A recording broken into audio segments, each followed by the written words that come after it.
Hey guys, welcome back to the shop. What you're looking at here is a Allstate winch. This is from a YouTube viewer who comments quite a bit on my videos, and I just wanted to thank him again for dropping it off. This is from Bill from Rhode Island, and he heard way back in a video of mine I was looking for a PTO winch for the Welder Jeep, and he's had this sitting on his shelf for over 20 years and was nice enough to donate it to the project. I looked a long time for a PTO winch. A lot of guys, you know, put prices on them like they want to retire on one sale with them, but anyway, one of them finally did hit the shop.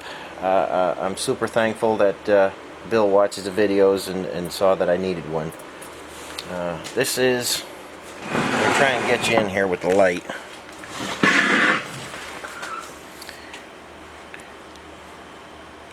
This is an Allstate winch. Can you see that okay? Getting there. Yeah. Okay, it's an Allstate winch, an MU244. Allstate was a kind of a spin-off from Braden winches. That's why it still has the M2 designation. And then later on, I don't know exactly the year of this one, I didn't look up the serial number, but later on, even Sears was selling the Allstate winches. It's a good winch, and as it's configured now, our input to run the winch is on the wrong side. For the Jeep configuration, if the winch was the front of the Jeep,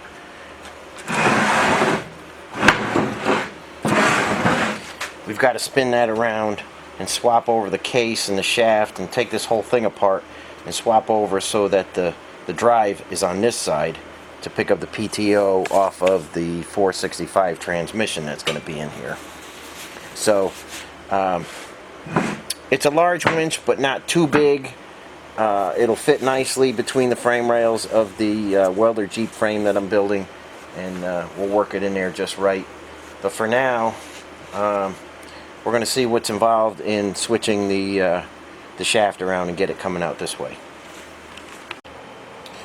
Okay guys, we're just trying to get some of the lube out of here. I got some acetone in it that's been soaking. I'll try and get all the junk out of there so it doesn't go all over the bench.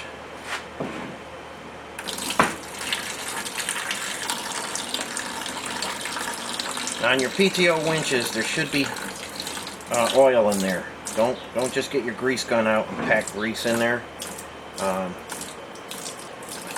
The only type of grease that would be good would be my knuckle lube would work good in there if you have a real leaky system. Like this one, you could tell has been, if you look up here, you can tell this one's been leaking for a long time.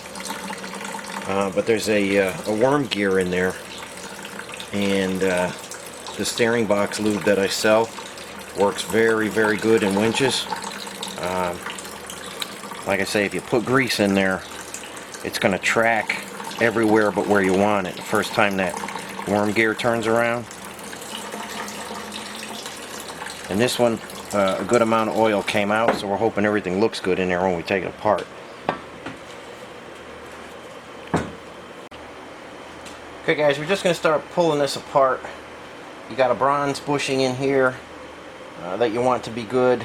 This is your brake pad, which you can see there's nothing left to it. That brake pad rides up against the drum here. So this side comes apart pretty easy.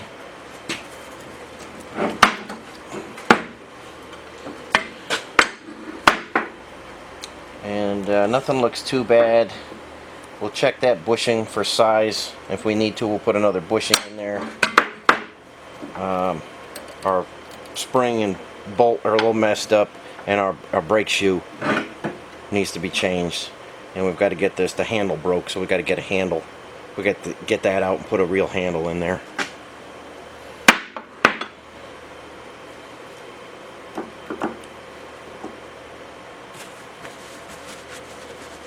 Okay, we'll start taking the other side apart next. Okay guys, we got the drum off. We got our keys out. These can be a bear. I didn't get any footage, but I just grabbed them with a with the vice grips and hit the vice grip to get them out. On bigger winches, when these are really stuck in here, I've had to weld a long handle on that to bang them out. These can be a real bear sometimes. We got our washer out, and we are ready now. That stuff's got to get sandblasted and cleaned up. If you want your PTO winch to work right, you really got to go through them. They get sticky over time, and things don't work, and if you expect your PTO winch to work, you got to go through it. So we're going to take this apart next and make sure we have everything we need to turn the drive around. So we'll be right back with you. Okay guys, we wound up with one miserable keyway here. I just took a piece of scrap out of the bin. This is just some, I don't know, 1/8 inch maybe. Welded it to the key. Let's see if that'll bang out now. See how easy that goes? Sometimes, you know, I tried to get that out, and sometimes it just doesn't work. So this is the easiest way I know to do it. Then get yourself some key stock, round the edges over, and put the new one in. Save yourself a lot of time and aggravation by just welding a piece of steel to it. Okay guys, we're just wiggling this out here, and we're losing a lot of oil and acetone and stuff. I figured we would. That's just pouring out of there. But you see why I had to get that key out, because inside there is our seal right in here, and I couldn't get it over the key. So the key sometimes could be the worst part of a winch restoration, but by welding a piece on there, you should be ahead of the game. Okay, we'll get the side panel off, the other side off, and we'll try and make a switch around with the drive gear.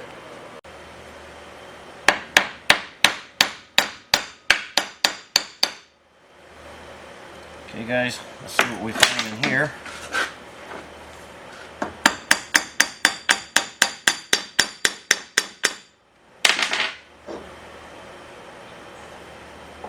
A little sticky.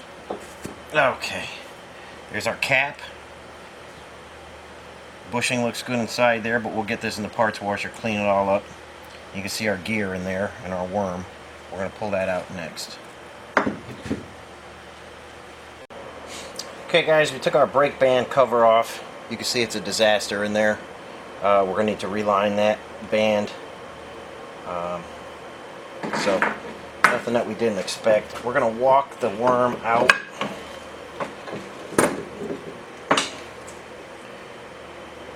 Okay, there's our worm and our cup. Now we can take this whole gear out.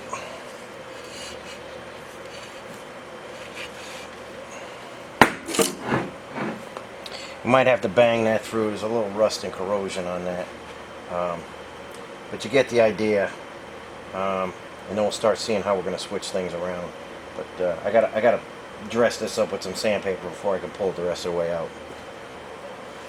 Okay guys, with just a little bit of fiddling around, we switched the caps that were on this side, which was this guy, and we put that on the back side.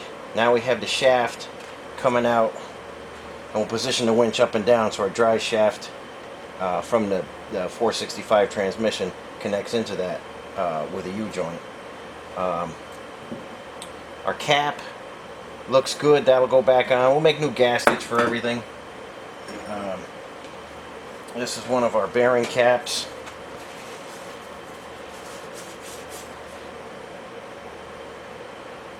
And we'll probably change out the cup and the bearing.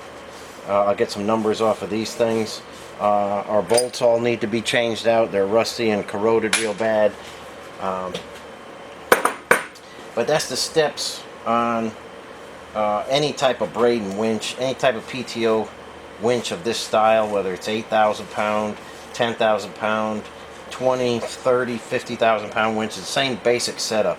You got your worm and your gear, and they come apart the same basic components. very reliable and easy to work on winch. Like I say, this is our brake shoe that holds the cable from unwinding, and it's taken a lot of water and a lot of junk over the years. So for 100%, that needs to be changed. And I'm going to take this back apart, sandblast the components, mask everything off, the bushings and everything. We've got to get a seal figured out for in here. So I'll see if there's a number on there, or if we just go by dimension, so it's not leaking so bad. And I'll get everything sandblasted, put in an epoxy primer, and show you the process in some future videos if anybody's interested. Just trying to come up with different ideas, different videos for you guys. So if you like any of these videos, let me know, and I can continue making what you guys want to see. And we're just a quick one today. We'll end it here. We did get the winch where we want it, with the drive shaft coming out the right side. So we'll end it here. Thanks for watching, and I'll catch you on the next one.